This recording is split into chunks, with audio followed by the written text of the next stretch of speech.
Владеењето на правото е еден од клучните предуслови за водење бизнис.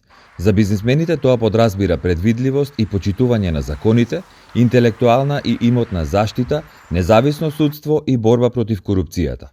Овие елементи што ја сочинуваат правната држава, постојано ги следи и меѓународниот фактор и е прилично гласен во последно време, најавувајќи специјални тимови за санкции против корупцијата и црни листи за најкорумпираните функционери. И меѓународните организации кои што ја оценуваат бизнис климата во земјава, за жал бележат назадување во оваа сфера. Американската Heritage фондација, која што постои веќе 50 години и секоја година го објавува индексот на економски слободи, во својот последен извештај за 2023 година пишува дека оценката за економската слобода на Северна Македонија е 63,7, со што нејзиниот вкупен резултат е намален за 2 поени од минатата година. Релативната отвореност кон глобалната трговија и инвестиции ја поттикна динамиката на приватниот сектор, но и покрај одреден напредок, развојот на поенергичен приватен сектор продолжува да биде ограничен. Корупцијата останува постојана грижа. Неефикасната законска рамка не обезбедува заштита на правата на собственост и ја подкопува економската ефикасност, забележува фондацијата Heritage. Според проценките на меѓународните финансиски институции, корупцијата ги намалува странските директни инвестиции за 11% под потенцијалниот прилив. За тоа колку е владеењето на правото и распространетоста на корупцијата битно за бизнис климата и привлекување инвестиции, разговаравме со менаџерот на американската компанија Теламон, која што веќе 5 години работи во земјава, Георги Тренковски. Исклучително е битно, веднаш да кажам, исклучително е битно. Тоа е водилка на целиот бизнис. Ако нешто западните фирми бараат од земјите каде што инвестираат, да има сигурност во владењето на правото, сигурност во законите, сигурност во договорите. Ние не можеме да се пожалиме дека договорите не се почитуваат. Напротив, ние имаме изволена соработка со владата и со другите владени институции во поглед на почитување на договорените обврски од наша и нивна страна. Секако дека ја гледаме ситуацијата и од надвор можеме да видиме дека граѓаните не се задоволни со владењето на правото, гледаме дека има исклучително ниска доверба во судскиот систем. Веруваме дека тоа не е директно поврзано со корпоративното право, но сепак доверба во судскиот систем е потребна за да нашите вработени, нашите партнери, нашите фирми имаат зголемена сигурност и зголемена доверба за инвестирање во нашата држава. Така да од тој аспект се гледа дека е потребно да се подигне довербата на граѓаните во судскиот систем. Ова што го споменавте е апсолутно точно. Корупцијата е рак рана на инвестирањето, на бизнисот. Ако вие кажете еден податок, јас знам друг податок, дека секое евро кој што е злоупотребено и завршува во коруптивни џепови, 3 пати повеќе прави штета на долг рок на државата и на бизнисот. За секој евро, значи имате 3 евра штета. Така да, исклучително е битно да се подобрат тука темелите на владењето на правото.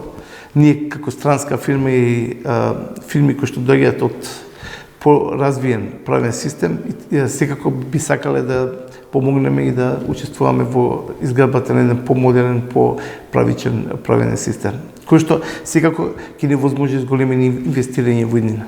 Но освен владеењето на правото, за инвеститорите според Тренковски се уште врвен приоритет е изградбата на основна јавна инфраструктура, за да може, например, каблите за автомобилската индустрија што ги произведува Теламон во Скопје, наместо по тесните улички во Скопско Инџиково, да ги извезува така што фабриката ќе биде директно поврзана со автопат. Вие сами споменавте кога доаѓавте во Теламон, дека не можевте по директен пат да дојдете до кај нас.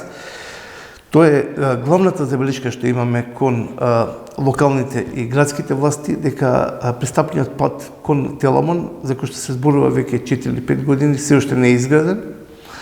Ние сме во голема мера зависни од директниот пристап на автопатот, на магистралниот пат кој што се наоѓа веднаш до нашата фабрика. За жал, во овој период не добивме изградба на овој пристапен пат. Секако дека инфраструктурата е клучен ризик фактор и клучна тема за нас за понатамошна инвестиција во Македонија. Ви може да видите дека ние само што ја завршуваме изградбата на новиот објект, ќе имаме 3 пати поголема фабрика од ова што имаме сега. Пополнувањето на таа фабрика е директно зависна од пристапниот пат и од инфраструктурата која што се надеваме дека ќе се подобри, дека ќе имаме модерна инфраструктура, со која што ќе се намали ризикот, нема да имаме веќе допир со локалното население, ќе имаме директно поврзување со инфраструктурната мрежа на Република Македонија и овде би сакал да упатам апел да овие инфраструктурни задачи не се игнорираат, не се одлаговлекуваат, бидејќи за стратските инвеститори тие се од првостепенен значај. Значи да резимирам, инфраструктурните теми се исклучително битни за натамошното инвестирање на нашата фирма, а верувам и на другите фирми во нашата држава. Во оваа фабрика сега работат околу 230 луѓе, со план бројот на вработени да се зголеми откако ќе биде реализирана новата инвестиција. Оваа американска компанија досега вложила во земјава околу 5 милиони евра.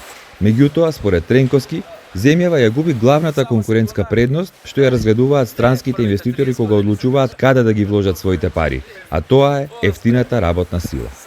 Ние ја избравме Македонија во конкуренција со Словачка и Романија пред 5 години. Досега сме задоволни од сработеното во Македонија. Генерално ветените услови кои што ги доби Теламон пред инвестицијата се остваруваат.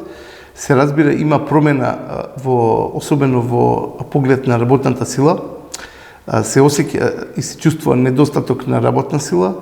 Се чувствува дека има висок притисок на зголемување на цените на суровини, зголемување на платите на работната сила, конкуренцијата се зголемува. Веќе се повеќе дел од нашата работна сила бара работа во странство. Така да од овој аспект е влошена ситуацијата, односно не е веќе Македонија земја каде што можете лесно да најдете работна сила. Многу од нашите партнери и многу од нашите конкуренти се соочуваат со истиот проблем, не само во Македонија, туку и во другите земји во регионот. Едноставно Европа се отвара, се повеќе се бара работна сила, се повеќе има отворени можности на нашите луѓе да работат во туризам, во други сектори кои што се отворија повторно после пандемијата. Тренковски вели дека притисокот на пазарот на работна сила особено се почувствувал и по избивањето на војната во Украина, а бизнисите се соочија со големи предизвици и поради растот на цените, но перспективите за годинава веќе биле далеку пооптимистични. Секако притисокот е зголемен, меѓу другото и заради руската инвазија во Украина. Имаме потиснување на инвестициите од Украина во овој дел на Европа и Северна Африка. Значи, зголемено барање за работна сила. Не сме само ние, тук има повеќе инвеститори кои што го имаат овој тренд. Покрај тоа имаме покачување на трошоците на живот. Еве сами сте сведоци, денеска владата објави дека на вчерашната седница имаат намера да ја зголемат минималната плата за 12%. Трошоците на живот лани беа зголемени за 18,9%. Ние имаме врзан курс пегиран со еврото, во европски и на светски пазар. Секако цените на нашите производи не се покачуваат за овие проценти. Сами може да видите колкава потешкотија тоа ни создава во нормалното оперативно работење. Ние веќе имаме оправување на нарачките, нашите клиенти ги зголемуваат нарачките, се враќаат на она пред ковид време, дури и се зголемуваат. Секако тоа остави голем трак врз нашето оперативно работење. Би сакале да го поздравиме тоа дека нормализирањето на работењето и на животот носи многу добри страни за нас. Се гледа тоа на европскиот пазар дека веќе многу по-смело граѓаните купуваат автомобили, возат нови модерни модели кои што во голем дел се направени од фирми како што е Теламон. Може да кажем дека во тој дел сме исклучително задоволни и очекуваме да оправувањето продолжи со несмалено темпо. Инаку, во екот на голема економска криза, особено во Европа, како последица на војната во Украина, земјава успеала да привлече рекордно ниво на странски директни инвестиции, што делумно се должи и на преселба на капиталот во овој дел од стариот континент, но и поради изголемените цени на репроматеријалите лани. Според податоците на Народната банка, приливот на странски инвестиции лани достигнал 753,8 милиони евра, што е 5,8% од бруто домашниот производ. За годинава, сепак, проценките се малку попесимистични, главно поради поскапувањето на парите и воздржаноста на инвеститорите да влегуваат во нови проекти.